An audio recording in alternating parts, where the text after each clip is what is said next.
اس کی جھوٹ کی وجہ سے اس کے منہ سے بدبو نکلتی ہے، اس بدبو کی وجہ سے رحمت کا فرشتہ اس سے 1 میل دور چلا جاتا ہے۔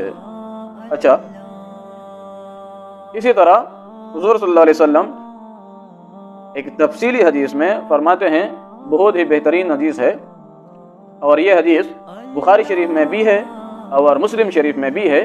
حضور صلی اللہ علیہ وسلم فرماتے ہیں، علیکم بالصدق، تم پر لازم ہے کہ سچ بولو، تم پر لازم ہے سچ بولنا، فإن الصدق يهدي إلى البر، وہ اس لیے کہ سچ یہ انسان کو نیکیوں کی طرف لے جاتی ہے، وإن البر يهدي إلى الجنة، اور نیکیاں انسان کو جنت لے جاتی ہے۔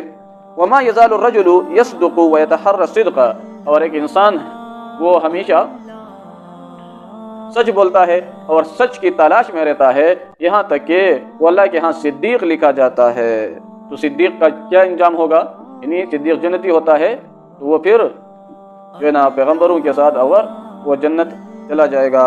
وَإِيَّاكُمْ وَالْكِذْبَ، اور اپنے آپ کو جھوٹ سے بچاؤ، فَإِنَّ الْكِذْبَ يَهْدِي إِلَى الْفُجُورِ، وہ اس لیے کہ جھوٹ انسان کو گناہوں کی طرف لے جاتی ہے، وَإِنَّ الْفُجُورَ يَهْدِي إِلَى النَّارِ، اور گناہ وہ انسان کو کہاں پہنچاتے ہیں؟ وہ انسان کو جہنم پہنچا دیتے ہیں۔ وَمَا يَزَالُ الرَّجُلُ يَكْذِبُ وَيَتَحَرَّى الْكِذْبَ، اور انسان وہ ہمیشہ جھوٹ بولتا ہے، جھوٹا انسان، اور جھوٹ کی تلاش میں رہتا ہے، یہاں تک کہ وہ اللہ کے ہاں کذاب لکھا جاتا ہے۔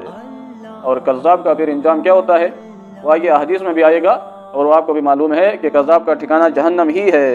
اسی طرح بخاری شریف کی ایک تفصیلی حدیث ہے جس کے بارے میں، جس کا ایک حصہ جھوٹے کذاب کے بارے میں ہے، تو وہ یہ ہے کہ حضور صلی اللہ علیہ وسلم فرماتے ہیں کہ ایک دفعہ میں نے خواب دیکھا، خواب میں 2 فرشتے مجھے لے کر آسمانوں کی طرف چلے گئے، یعنی مجھے آسمانوں میں فرشتے مجھے آسمان لے کے چلے گئے۔ تو وہاں میں نے 2 آدمیوں کو دیکھا کہ ایک آدمی بیٹھا ہوا تھا اور دوسرا کھڑا تھا۔ تو کھڑا ہوا آدمی وہ بیٹھے ہوئے اس شخص کے کلے کو، اس کے جبڑے کو لوہے کی زنبور سے گدی تک کاٹتا ہے، اور اس کے بعد وہ اس کے دوسرے کلے کو لوہے کی زنبور سے گدی تک کاٹتا ہے، تو پہلا ٹھیک ہو جاتا ہے۔ اسی طرح جب پہلا ٹھیک ہوتا ہے تو وہ دوبارہ آ کر پہلے کو کاٹتا ہے تو دوسرا ٹھیک ہو جاتا ہے، پھر وہ دوسرے کو کاٹتا ہے تو پہلا ٹھیک ہو جاتا ہے۔ تو اس طرح وہ بار بار اس کے جو ہے نا جبڑے کو گدی تک کاٹتا ہے، کلے کو گدی تک کاٹتا ہے، اور یہ معاملہ اس کے ساتھ جو ہے نا لگا ہوا ہے۔ تو میں نے اپنے ساتھی فرشتوں سے پوچھا کہ یہ کون ہے اور اس کے ساتھ یہ کیا ہو رہا ہے؟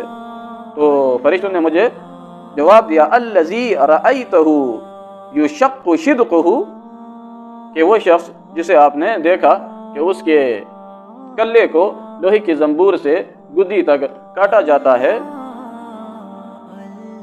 یعنی اس کے جبڑے کو کاٹا جاتا ہے گدی تک، تو وہ کذاب ہے، جھوٹا ہے۔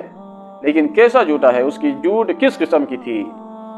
یکذب بالکذبۃ، وہ جب جھوٹ بولتا تھا تو تحمل عنہ، اس کی اس جھوٹ کو لوگ اس سے اٹھاتے تھے، حتی تبلغ الآفاق، پورے علاقے میں پھیلا دیتے تھے، یعنی جب وہ جھوٹ بولتا تھا تو اس کی جھوٹ وہ پورے علاقے میں پھیل جاتی تھی، ایسی وہ جھوٹ بولتا تھا۔ تو یصنع بہ الی یوم القیامہ، اور اس کے ساتھ یہ کام قیامت تک کیا جائے گا۔ تو یہ بخاری شریف کی روایت ہے، اور یہ عذاب قبر کے بارے میں ہے، برزخی زندگی کے بارے میں ہے، عالم برزخ کے بارے میں ہے۔ تو آج کل آپ سوشل میڈیا پر دیکھتے ہو کہ ہر علاقے میں جو ہے نا مختلف پارٹی کا ایک امیر بنا ہوا ہے سوشل میڈیا کا، تو وہ دوسرے پارٹیوں کے خلاف پوسٹ کر کے وہ شیئر کرتا ہے، کچھ بھی لکھ کر شیئر کرتا ہے، تو اس کے ساتھ ہی اس کو پورے دنیا میں پھیلا دیتے ہیں۔ یہ دیکھتے نہیں ہیں کہ اس نے جھوٹ لکھا ہے یا سچ لکھا ہے، بس اس کو پھیلاتے ہیں۔ تو جو بھی جھوٹ لکھے گا اور اس کے ساتھی اس کو پھیلائیں گے تو وہ اس شخص کا ساتھی ہوگا، اس کا یہی انجام ہوگا۔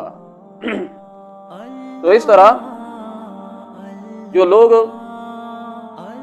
دوسرے لوگوں کو ہنسانے کے لیے جھوٹ بولتے ہیں ان کے بارے میں حضور صلی اللہ علیہ وسلم فرماتے ہیں ویل لمن، ہلاکت ہو اس شخص کے لیے یحدث، جو بات کرتا ہے فیکذب، تو اس میں جھوٹ بولتا ہے، لیکن جھوٹ کیوں بولتا ہے؟ لیضحک بہ القوم، تاکہ اس کے ذریعے، اس جھوٹ کے ذریعے وہ لوگوں کو ہنسائے۔ ویل لہ، اس کے لیے ہلاکت ہو، ویل لہ، اس کے لیے ہلاکت ہو، یعنی اس کو حضور صلی اللہ علیہ وسلم نے 3 دفعہ بد دعا دی۔ تو آج کل آپ سوشل میڈیا پر آپ نے دیکھا ہوگا کہ لوگ مختلف قسم کے لطیفے بیان کرتے ہیں، اسی طرح لوگوں کو ہنسانے کے لیے مختلف قسم کی جھوٹی کہانیاں بنا کر شیئر کرتے ہیں۔ تو یہ سب اس حدیث، یہ حدیث جو ہے نا ان تمام قسم کے جھوٹوں پر صادق آتی ہے۔ تو یہ سب جو لطیفے سناتے ہیں لوگوں کو ہنسانے کے لیے، جھوٹی کہانیاں بناتے ہیں لوگوں کو ہنسانے کے لیے، تو یہ سب سخت گناہ ہے اور یہ سب جھوٹ ہی ہے، تو جو اس حدیث سے ثابت ہوا۔ اسی طرح حضور صلی اللہ علیہ وسلم نے اس جھوٹ کو بہت بڑی خیانت کہا ہے اپنے بھائی کے ساتھ۔ وہ کس طرح؟ آپ صلی اللہ علیہ وسلم فرماتے ہیں کبورت خیانتاً، یہ بہت بڑی خیانت ہے، ان تحدث اخاک حدیثاً، کہ تو اپنے بھائی کو ایک بات بتائے، وَلَكَ بِهِ مُصَدِّقٌ، وہ تجھ پر سچ بولنے، سچا ہونے کا گمان کرے، وہ تجھ پر یہ گمان کرے کہ تو اس کو سچ بولتا ہے، تو اس کو سچ کہتا ہے، لیکن وَأَنْتَ بِهِ كَاذِبٌ، اور حال یہ ہو کہ تو اسے جھوٹ بولے۔ یعنی تمہارا جو بھائی ہے مسلمان یا جو بھی ہو، اس کا گمان یہ ہے کہ میرا یہ ساتھی مجھے سچ بولتا ہے، وہ تمہاری بات مانتا ہے، اس پر عمل کرتا ہے، یقین کرتا ہے، لیکن تم کیا کرتے ہو؟ اسے جھوٹ بولتے ہو۔ تو یہ بہت بڑی خیانت ہے، اور یہ ابو داؤد اور مشکات کی حدیث ہے۔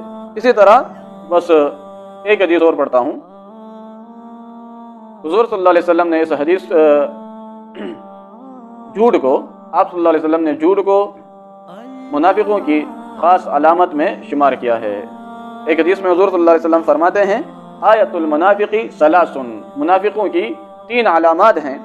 اذا حدث کذب، جب وہ بات کرتے ہیں تو جھوٹ بولتے ہیں، وَإِذَا وَعَدَ أَخْلَفَ، اور جب وعدہ کرتے ہیں تو وعدہ خلافی کرتے ہیں، وعدے کو توڑتے ہیں، وَإِذَا اؤْتُمِنَ خَانَ، اور جب ان کے پاس امانت رکھی جاتی ہے تو اس میں خیانت کرتے ہیں۔ تو اس طرح جھوٹ یہ بڑی خیانت بھی ثابت ہوئی حدیث سے، اور یہ منافقوں کی علامت بھی ثابت ہوئی حدیث سے، اور لوگوں کو ہنسانے کے لیے جھوٹ بولنا یہ بھی سخت گناہ ثابت ہوا۔ اور جو جھوٹ بولتا ہے اور اس کے جھوٹ کو لوگ پورے علاقے میں پھیلاتے ہیں، جس طرح یہ پارٹی بازی میں لوگ اکثر کرتے ہیں، تو یہ سب جو ہے نا جھوٹ ہے اور گناہ کبیرہ ہے، اور بہت سخت اس کی سزا قیامت کے دن جھوٹے کو دی جائے گی، جو کہ آپ نے احادیث میں سنا۔ تو